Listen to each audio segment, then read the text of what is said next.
तो हेलो अभी यार फैमिली, कैसे हो आप लोग? Hope you are doing well. यार आज घूमने आए थे थोड़ा सा बाहर, वो वीडियो जल्दी आएगी, आप लोग देखेंगे। तो अभी मेरे लुक पे मत जाइए। अभी क्या है कि थोड़े नहा के निकला हूँ होटल में, तो बाल वाल गीले हैं, जो छोटे मोटे बाल बचे हैं ना वो थोड़े गीले हैं, तो इस वजह से बांध रखा है। तो जो स्टूडेंट्स हैं जैपनीज लैंग्वेज के या फिर किसी आईटी के या फिर और बीए बीकॉम, बहुत से डाउट्स पूछते हैं मुझसे, क्या करूं कैसे आऊं। तो आज मैंने पकड़ के लाया हूं एक आदमी को जो कि सारे क्वेश्चंस का आपके आंसर देगा। तो आइए भाई, कहाँ गए? नमस्ते करिए। नमस्ते सबको।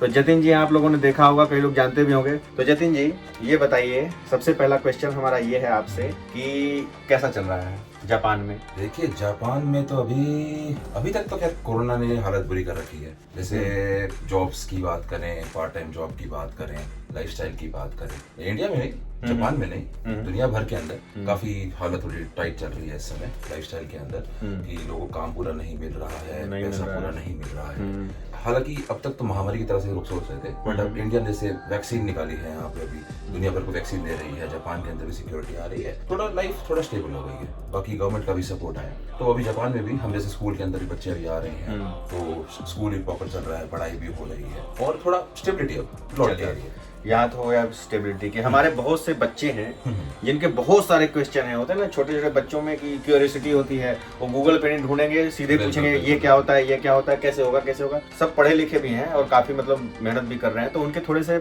कई टफ क्वेश्चन हैं जिनका आप डाउट थोड़ा क्लियर कीजिए। तो मेरा सबसे पहला क्वेश्चन जो है ना वो है कि एक बंदा है कुलदीप करके, तो उसने पूछा है कि बीकॉम के स्टूडेंट्स और आर्ट्स के स्टूडेंट जो जापानीज लैंग्वेज पढ़ रहे हैं या पढ़ने वाले की सोच रहे हैं, उनको जापान में किस तरीके की जॉब मिल सकती है? अच्छा जी, एक्चुअली मैं ना इस साल से लैंग्वेज स्कूल में जॉब ही कर रहा हूँ, और उससे पहले 2 साल से पार्ट टाइम जॉब के तौर पे बच्चों को थोड़ा जितना हो सके गाइडेंस के तौर प्रोवाइड करता हूँ। ठीक है।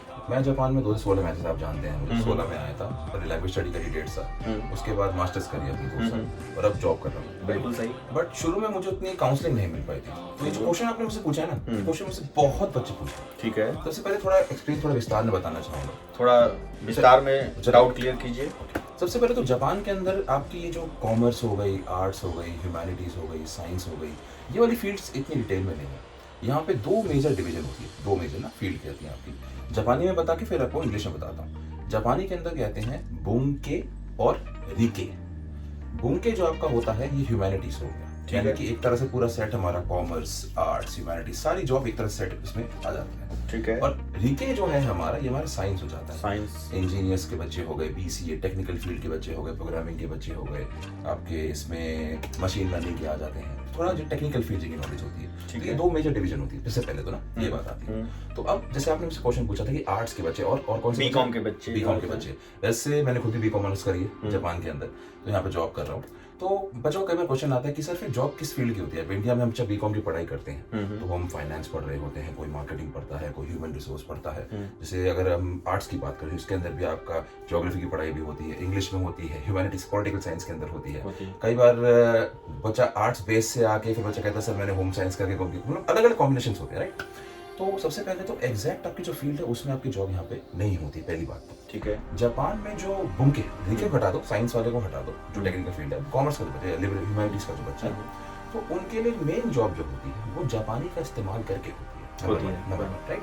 बट प्योर इंटरप्रिटेशन नहीं होती, जो हम कहते हैं जापानी से हिंदी, हिंदी इंग्लिश, जापानी से इंग्लिश करके, ऐसा डायरेक्ट नहीं होता है। क्योंकि डायरेक्ट जो प्योर काम बहुत हाई लेवल है। आपने देखा होगा मोदी जी जाते हैं दूसरे कंट्रीज में, साथ में पूरी टीम जाती है, पूरी डेट बात, चावला सर जाते हैं उनके साथ, चावला जी जाते हैं साथ में, पूरी बात करते हैं साथ में। तो वो एक बहुत ही हाई लेवल, एक बहुत ही पेचीदा काम है। उतना पढ़ोगे नहीं तो फिर बन नहीं पाओगे, इस तरह के ध्यान देना। ये जैसे जापानी जो बच्चे कर रहे हैं, जैसे जापानी के लेवल होते हैं 5, 4, 3, 2, 1, वो 1 से भी ऊपर की होती है, जहाँ पे आपको तुरंत बात करनी होती है, और वो N1 में भी उस ऊपर की जाती है। तो वो बात नहीं, यहाँ पे जो डिमांड होती है आपकी, वो जापानी नॉलेज की होती है। आपकी जो जॉब होती है वो आपको कोई भी काम एक तरह से प्रोवाइड कर सकती है आपकी फील्ड से रिलेटेड। ठीक है, ज्यादातर आपका मार्केटिंग, दूसरा आपका सेल्स, कस्टमर सपोर्ट, लोकलाइजेशन। अब आप नोटिस कर रहे होगे जो सारा काम है ना, ये आपकी जो इंटरनेशनल पर्सन का जो एक इंडिविजुअलिटी है उसको यहाँ पे हाईलाइट करती है, एज एन इंटरनेशनल पर्सन जो आपकी। तो ऐसा नहीं है कि बस आपको भैया माल बेचना है, नहीं,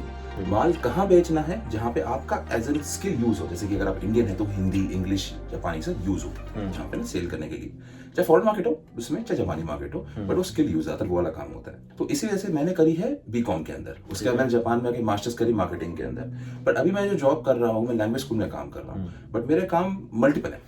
मैं ऑफिस वर्क भी करता हूँ, मैं बच्चों की जो लाइफस्टाइल है उसको भी देखता हूँ, एडवाइस देना जैसे होता है, मैं उनके लिए पार्ट टाइम जॉब वगैरह भी ढूंढता हूँ। एक तरह से वो सेल्स का ही काम है, मेरा प्रोडक्ट स्टूडेंट है एक तरह से ना, मुझे उनके कंपनीज में फोन करना पड़ता है, जी मेरे बच्चों को ले लीजिए, पार्ट टाइम जॉब दे दीजिए, मौका दीजिए उनको, एक बार स्किल का एक बार ट्राई करके दीजिए। जॉब के लिए भी यही होता है, सेम इंटरप्रेटिंग की बात होती है, वो भी होता है, मिक्स एक होता है। तो जो आपने जो मुझे बताया आर्ट्स और आपके जैसे कॉमर्स के जो बच्चे हैं, तो ये एग्जैक्ट अगर फील्ड में नहीं, ये इस तरह की फील्ड में ज्यादा आते हैं। अगर इनको अपनी ही फील्ड में जॉब चाहिए, फॉर एग्जाम्पल बहुत एक निश फील्ड में, जैसे कि आपने बताया कॉमर्स का कोई फाइनेंस के अंदर बच्चा जाना चाहता है, तो फाइनेंस का क्या है, मैंने भी जब पढ़ाई करी थी मार्केटिंग की मास्टर्स में, थोड़ा हमें फाइनेंस पढ़ाया गया था, जापान वाला फॉर्मेट डिफरेंट होता है, ये टैक्स में भी होता है, अकाउंट्स में भी होता है। जापान की जो स्टडी है वो थोड़ा अलग स्टाइल की होती है, तो अगर आपको जापान में उस फील्ड में नौकरी चाहिए तो आपको उस फील्ड की नॉलेज लेनी है। जापान में आके आप वोकेशनल कोर्स कर लो, जैसे जापानी में कहते हैं सेमोंगाकू, आप वहां चले जाओ, वहां पढ़ाई करके उसके बाद आप जॉब पे जाओ। तो आप एक बात बताइए, इस बीच में मैं थोड़ा सा रोकूंगा, जो बच्चे जापानीज नहीं मतलब अभी स्टार्ट नहीं किया है, और अगर उन्होंने डायरेक्ट दाईगाकू या फिर सेनमोनगाकू में एडमिशन ले लिया, तो उनके लिए कितना मुश्किल आएगा? काफी मुश्किल आएगा, क्योंकि सिलेबस तो होगा जापानीज में ही। ये डिपेंड करता है, अगर आपको मैं एग्जैक्ट बताऊं तो मेरा अभी तक जो पर्सनल एक्सपीरियंस रहा है, जापान में आपका इंग्लिश बेस्ड यूनिवर्सिटीज भी हैं, जापानीज बेस्ड यूनिवर्सिटीज भी हैं, सेम वोकेशनल भी। हालांकि कई वोकेशनल जो होते हैं, लगभग 70% वोकेशनल स्कूल जो होते हैं वो डायरेक्ट एडमिशन नहीं लेते, वो ज्यादातर जापान में रहने वाले बच्चे से लेते हैं। क्यों? बच्चे आया, इंटरव्यू दिया, स्कूल ने सीट रोकी और बच्चा पढ़ने आया, ये बेसिक लाइन है।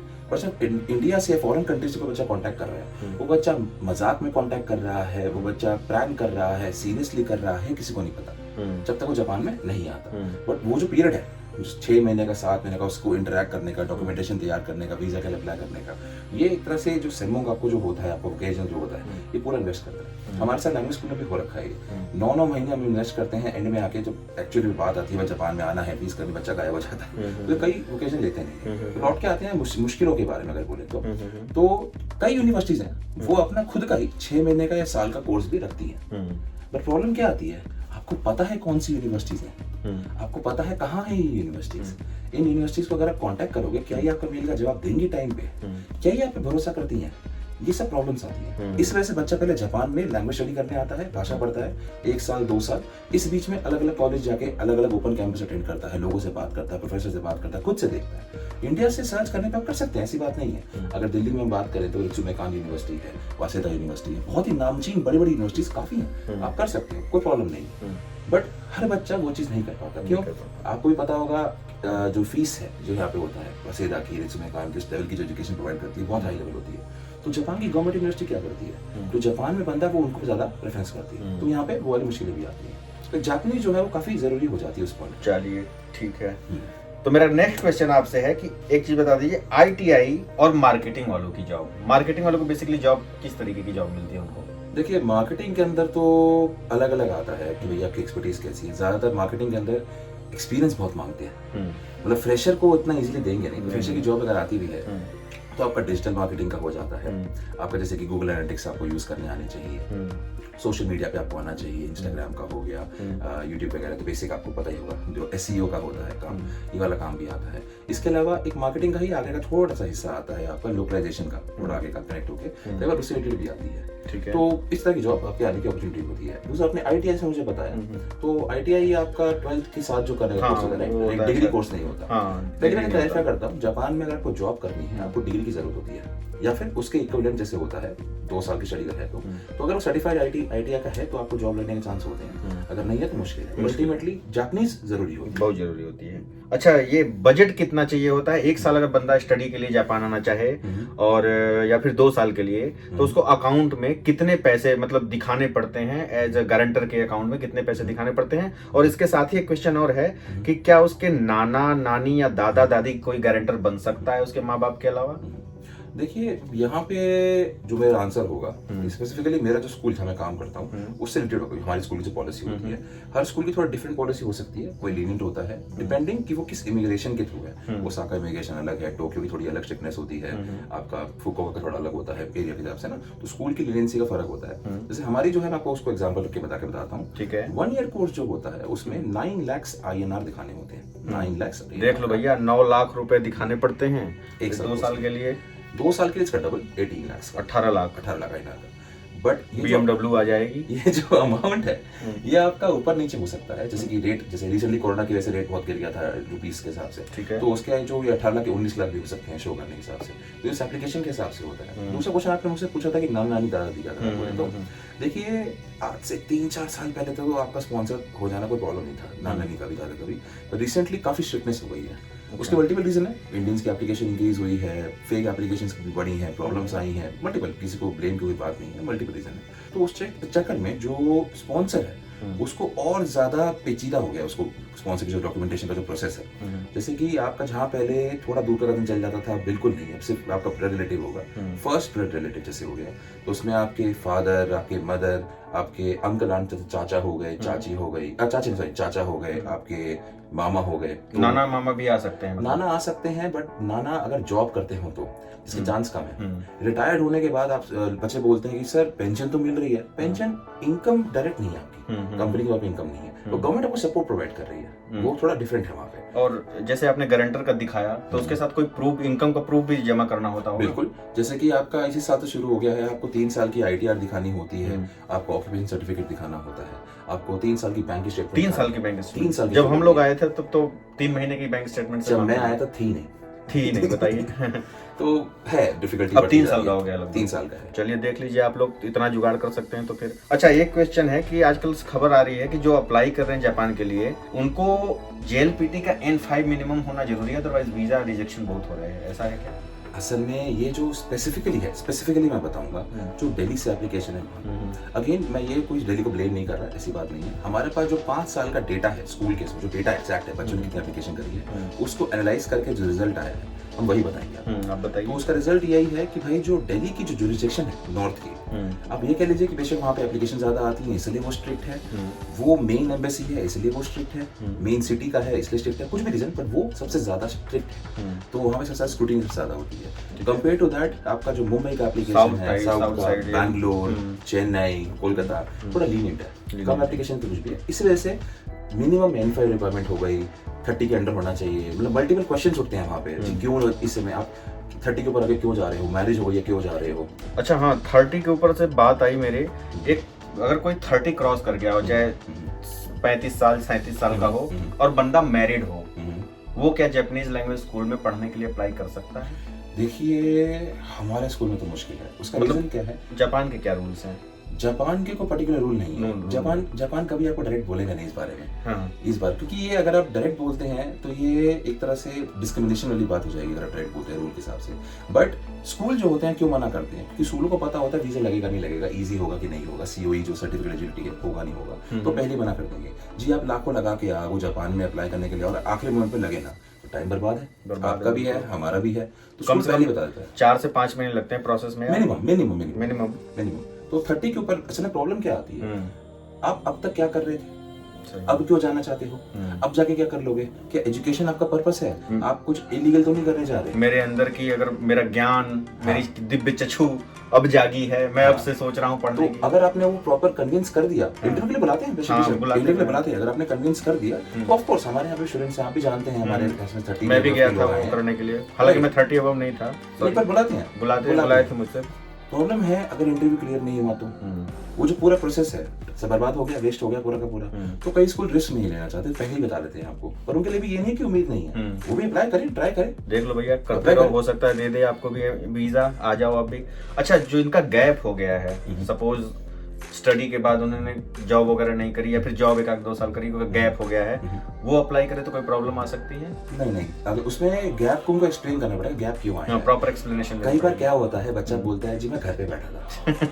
अब वहाँ पे हम सोचते हैं कि अगर ये बच्चा हमें इतना फ्रीली बता रहा है, अगर इसको इंटरव्यू के लिए बुलाया जाए तो वहाँ पे उसने ऐसा बोल दिया तो आउट, वहीं पे खत्म, गेम खत्म। तो हम उसको कई बार हम काउंसिल करते हैं कि आप ये मत बोलो आप खाली थे, आप ये बोलो कि मेरी फैमिली की तबीयत खराब थी या फैमिली को सपोर्ट करना था। वो तो आपको भी पता है इंडिया में हम जुगाड़ करके बोलते हैं, थोड़ा करना पड़ता है। बट कई बार बच्चों का जेन्युइन रीजन भी हो सकता है। जैसे कि एक बच्चा मुझे अभी भी याद है, 12वीं के बाद वो बंदा सीए की प्रिपरेशन कर रहा था बच्चा, तो सीए का करने के साथ साथ जापानीज भी स्टडी कर रहा था, बट उसने सीए को प्रेफरेंस देके सीए थोड़ी सी करी, बाद में सीए उसको छोड़नी पड़ गई, तो वो जापानीज कंटिन्यू करी। बट रीजन ऑफ गैप जो उसका आया था, ये जेन्युइन रीजन है, एजुकेशन थोड़ा कर रहा था उसके साथ। तो अगर आप एक्सप्लेन कर सकते हो उसको जेन्युइनली, तो आपको कोई प्रॉब्लम नहीं आएगी। अच्छा, चलिए, तो बहुत बढ़िया जो आपने हमारे दर्शकों को इतनी सारे ज्ञान की बातें बताई। तो देख लो भाई, नॉर्थ इंडिया वालों, थोड़ा इमेज सुधारो, थोड़ा बढ़िया करो, ताकि सच में वीज़ा वूज़ा की प्रॉब्लम ना आए। बाकी लोगों को भी, हमारे पीछे वालों को भी, जो भी है, हमारा तो वीज़ा लग गया, अब तो हम हो ही गए हैं यहाँ के दामाद। बाकी आप लोग भी देखो अपना जितना व्यवहार है, और सबसे बड़ी जरूरी है स्टडी। अगर आप स्टडी के पर्पज से आ रहे हो तो स्टडी करो, धाड़ फाड़ के स्टडी करो। बाकी गाइड करने के लिए हम लोग बैठे हैं यार, हमेशा जो है आपको कोई ना कोई अच्छा सजेशन देगा ही। मेरे कपड़ों में मत जाना, होटल का गाउन पहन रखा है मैंने और तो कोई ऐसे इस तरीके से मैंने सोचा कि आप लोगों का कुछ भला हो जाए, इस वजह से मैंने वीडियो बना दी। तो चलिए, धन्यवाद जतिन जी आपका। चाय पियेंगे आप? बिल्कुल बिल्कुल, चलिए, तो आपको चाय पिलाते हैं, आप बैठिए। मैं तो आप लोग भी मेरा चैनल शेयर सब्सक्राइब और कर दीजिए। बाकी घूम फिर के नई वीडियो आएगी, उसको भी एंजॉय करिएगा। चलिए फिर मिलते हैं। अभी आया जी, धन्यवाद।